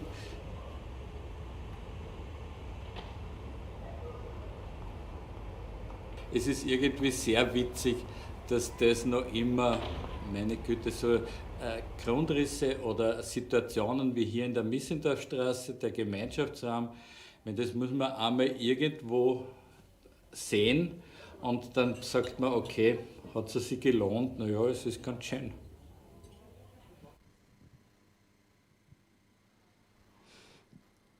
Thank you.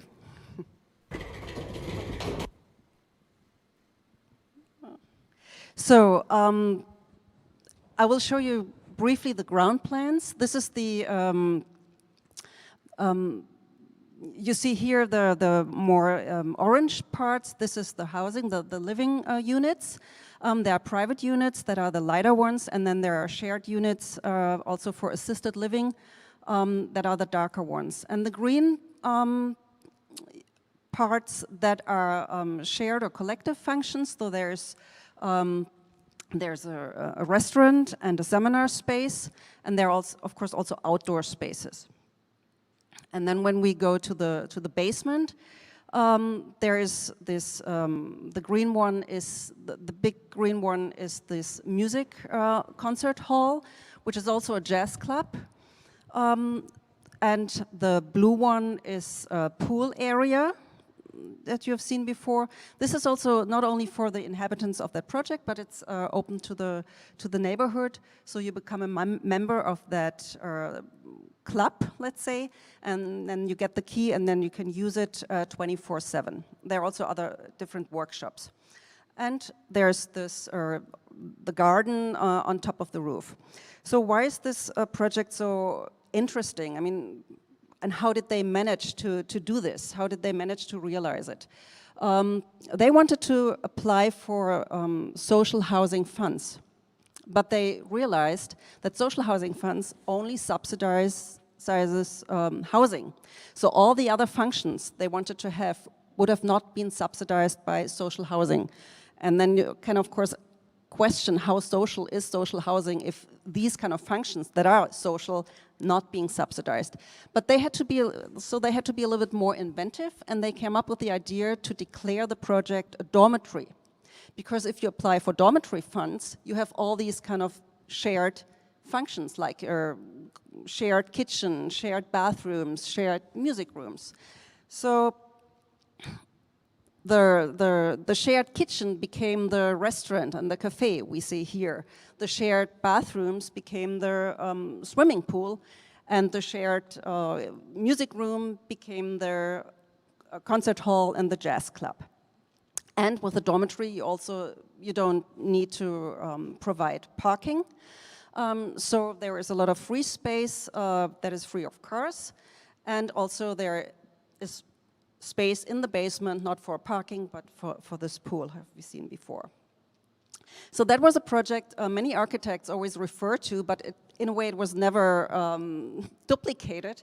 And only until lately we see, especially from Switzerland, a lot of new architecture, interesting architecture projects that take the idea of these kind of sharing and collective living even further. And one is the Kalkbreite in Zurich.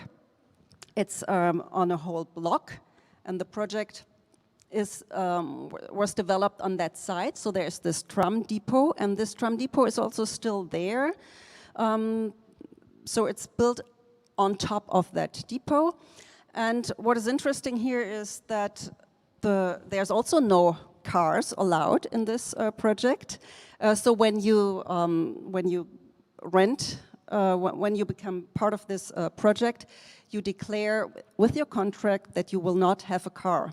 And by this, there was this deal with the city that the project didn't have to provide parking spaces, because you're also very good connected to public transport, as we've seen before.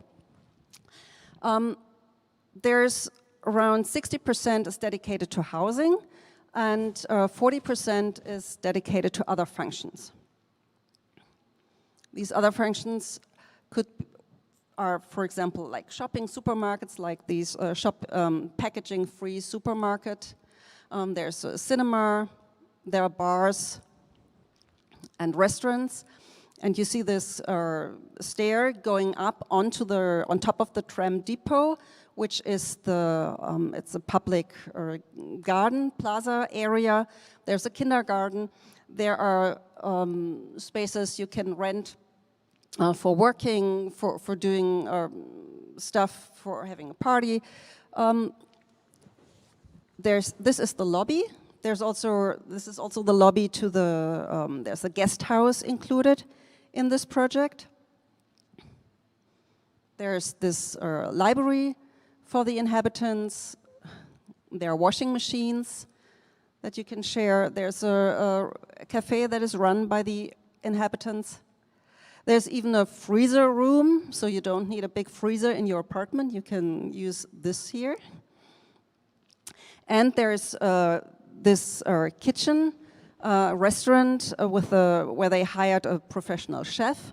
And with your contract, you subscribe to a meal plan, and then you can eat in the restaurant every night.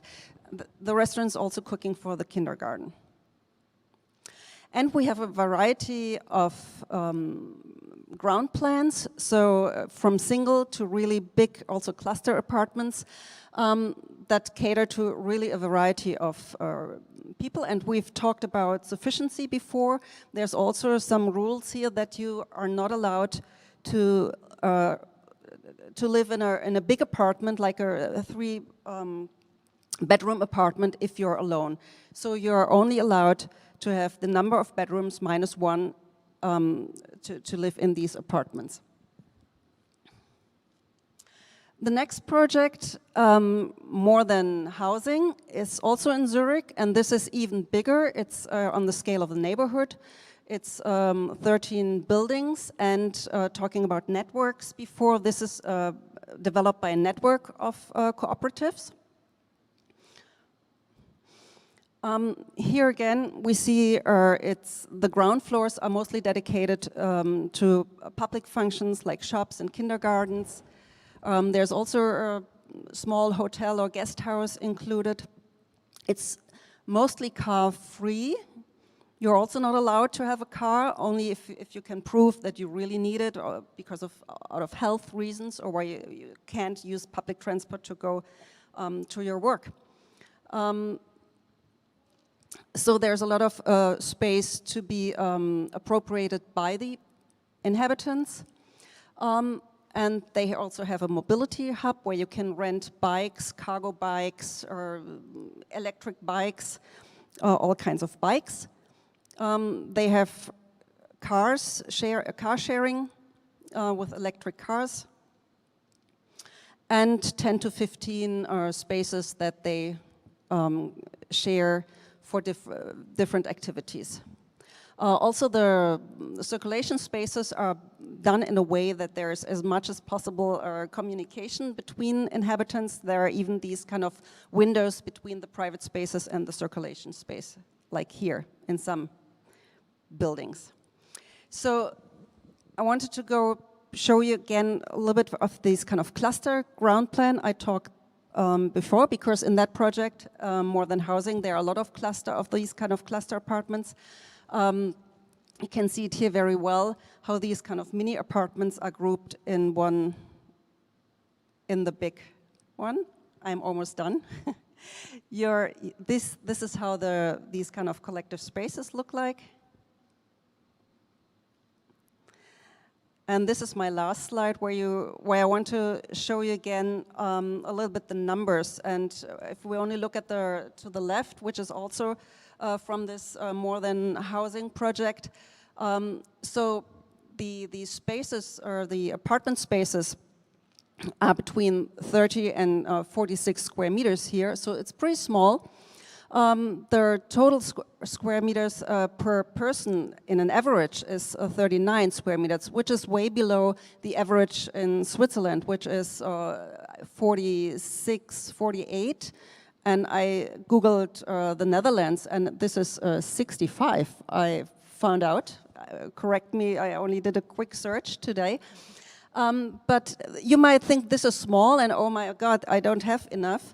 But if you see at the common area in this project is 125 square meters. So effectively, you have 30 square meters private space plus 125 square meters. So you end up with more than 150 square meters. So that means by sharing, you don't have less, you gain something. So thank you very much.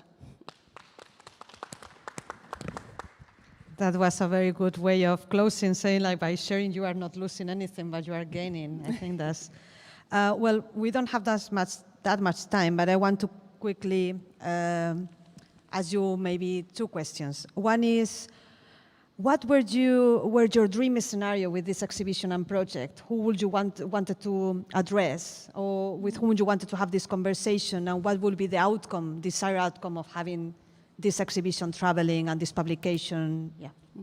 I mean, we really wanted to show, like, people, not architects, but everyone, how does it feel to be in one of those projects, and how do these projects work? In a way, our dream would be that people go into the exhibition and afterwards came out and say, well, that's great, I want to do one of those projects, or want to be part of one of those projects. And actually that happens. So there were people that went to the exhibition and they later wrote us, and there were a couple of group of elderly people, and so we did one of those kind of collective or cluster apartment living in because we wanted to live together and we were inspired by you. So that was very nice, that, and that's why we also tried to make it very accessible in the exhibition. Yeah, that's very important. And I had another question that perhaps in the examples that you were bringing to the exhibition and doing research on, do you think that in order for these communities to work, or at least the communities that you were looking at, were very homogeneous in terms of social class, race, ethnicity, cultural background? And do you think those questions will, like diversity, will increase tension in this type of utopian communities? It's very different. I mean, there were very different projects. There were projects that were mostly smaller projects, bottom-up projects, where I would think people were very homogeneous. But if you think about the last projects I showed, the bigger ones in Zurich, these are developed by housing cooperatives, and their goal is that the people kind of are show the average of people in Switzerland. So different age groups, different incomes, and so on. Yeah, that's important, no? To avoid like more like segregation again, and that.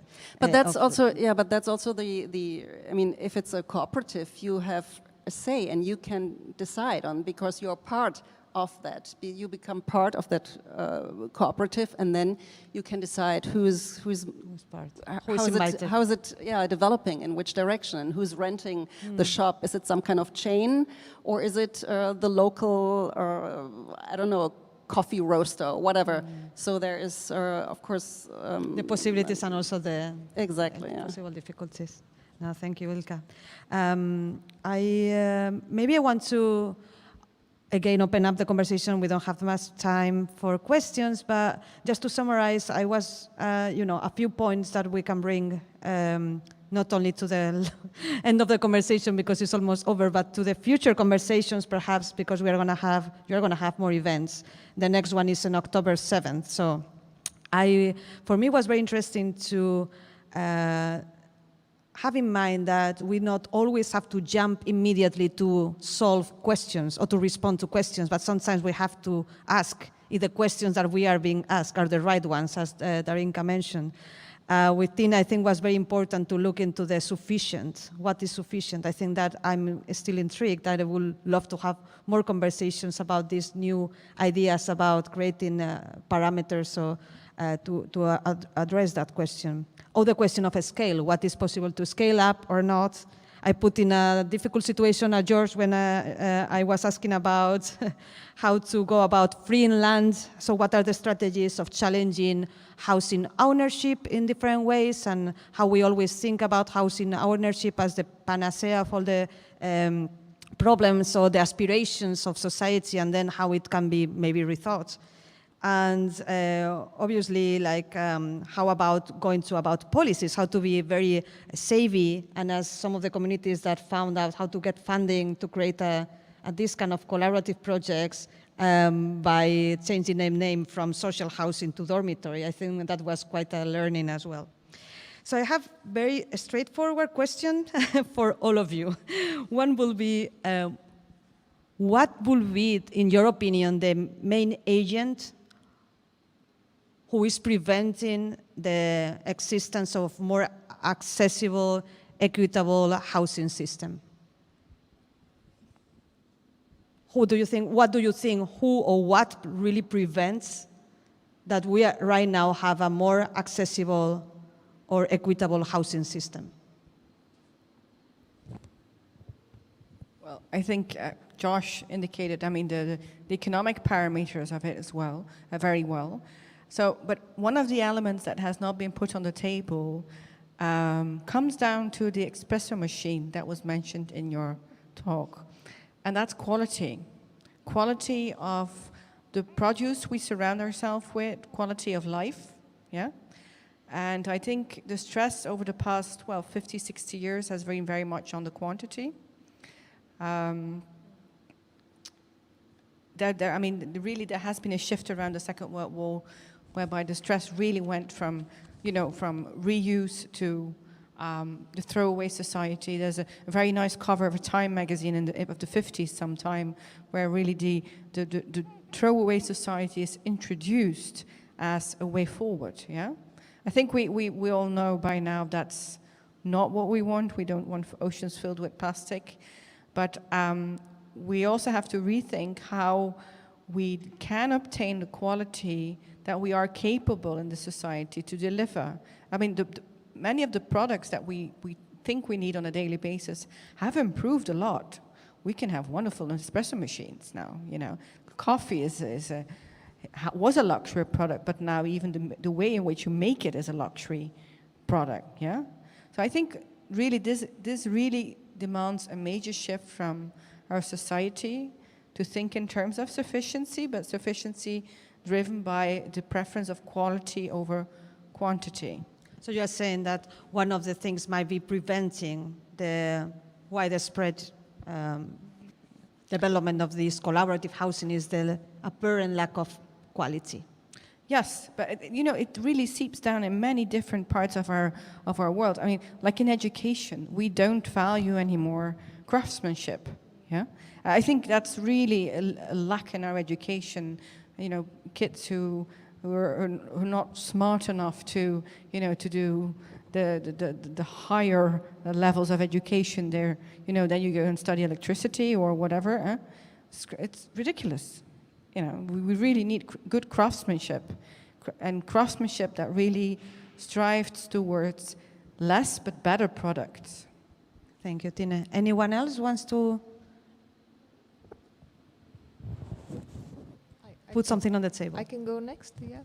Well, in relation to the notion of quality, I would like to say that collaborative housing, unlike what some people tell me when they hear me talk about this, I do not think that everyone should live in collaborative housing. I do not even think that we should scale up collaborative housing. I think we should do two things. One is learn about all the innovation that happens, social, environmental, architectural, even financial innovation that happens in these projects, because people are making wonders with very little resources, and they actually are driven by quality and qualities, different values, as I tried to explain. So the systems of provision, and this is how I started my presentation, the institutions that we have who are supposed to provide housing, the market, the public sector, and the third sector, the institutional non-profit providers in many cases, they could learn a lot about the collaborative logics of collective action. So that's what ultimately I would like to see, that we we change the system through looking at these pioneers, at these innovators. And at the same time, I think there is more space for this type of housing to grow within our housing systems. It should be more of a choice. And at the moment, in most societies, this type of living forms is not a choice, because the banks are not lending, as Josh clearly explained, to groups in many countries. In the Netherlands, groups have to rely on German banks providing funding for new cooperative housing. So how is that possible? How can, in a Western democracy, we cannot choose to live as a collective? I think that's the question we should be asking ourselves. It's about choice and quality. Well, then you are saying that one of the factors that is not helping are the banks, or even, the certain public institutions not supporting these initiatives to happen. Ultimately, I think we are the main factor, because, as I said before, I think housing is a deeply political choice in today's societies. And who is voting for politicians? Who is electing a certain party? Us. So it all comes back to the collective. Thank you. Yeah, and of course we need good policies and cities that understand that maybe even giving subsidies to these kind of projects is healthy for the whole city. The city of Zurich understood that, so they give away, it's also a luxury situation because they have a lot of land, they own a lot of the land of the city, and they give it away under market price for these kind of projects, for cooperative projects. On the other hand, the cooperative projects then sometimes provide also social housing for the city. And by giving this away, and that means that the overall level of rent stays low, because Zurich is a super high level rent city, but there's really a lot of cooperatives, and the rent in the cooperatives is of course lower than on the what you have to pay on the market. So the average level of rent stays low, and of course it also means that people can stay within the city that usually were kind of pushed outside the city, and that the city understood that it's a healthy situation if you kind of try to avoid this kind of split of society. So you really need politicians that that really want to go for it. Yeah, it's a good example indeed. And they need to have the resources. So Berlin, for example, was so much in debt at some point after the reunification, when all the subsidies from Germany, West Germany, were stopped. So they sold all their land. And by selling all the land to private investors, they can't steer any urban they planning foreclosed anymore. the They future. lost their tool. Yeah. So, yeah. Josh, you want to add something from your unique expertise? Thanks. Yes, that was a very interesting discussion and presentations. I would agree, actually, that I think city leaders and planners have a key role to play, and the people living in cities as well, because cities are the future. Cities are expanding at a much faster rate than other parts of countries. More and more people are moving to cities, also in emerging countries and developing countries. So cities are the sort of the battlegrounds, really, the frontiers. And I think there needs to be a recognition by policymakers that the current system is unsustainable, both from a kind of inequality perspective and from an environmental perspective.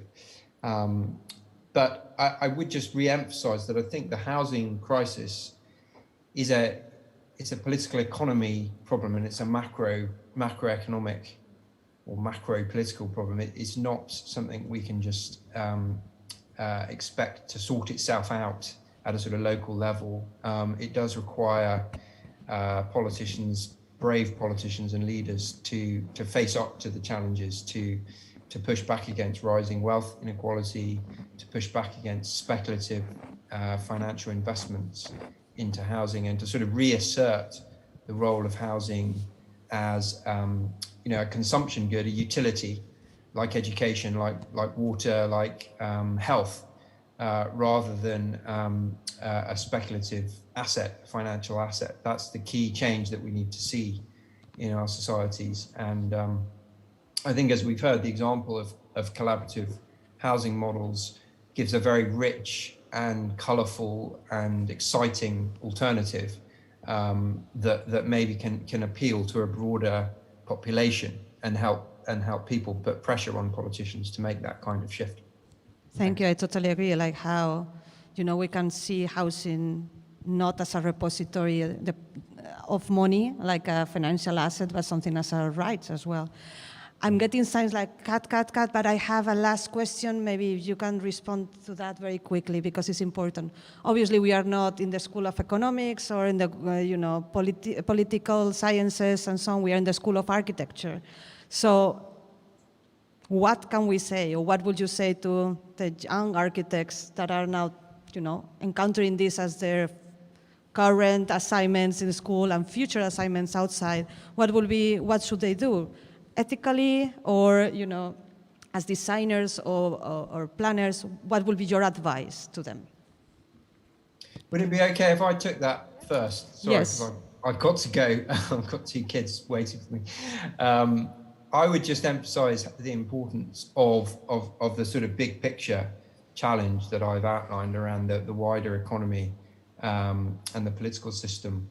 And to view architecture and the way we create the places we live as a political and economic act, not just a sort of design exercise, or at least the design exercise needs to take into account these broader dynamics. So really exciting time to be an architect, but important to see yourself in that broader market shaping kind of role. Thank you. Thanks very much. I have Thank to you. go. Thank you for your time, Josh. Anyone else? Yeah. Tina. Yeah, we're talking about the need for courageous politicians, but I think we also need more courageous researchers. Courageous in the sense that there's many aspects of both the built environment, but also the social environment, which we do not highlight as important incentives. So you referred just to the example of Zurich, whereby people have to sign a contract not to own a car.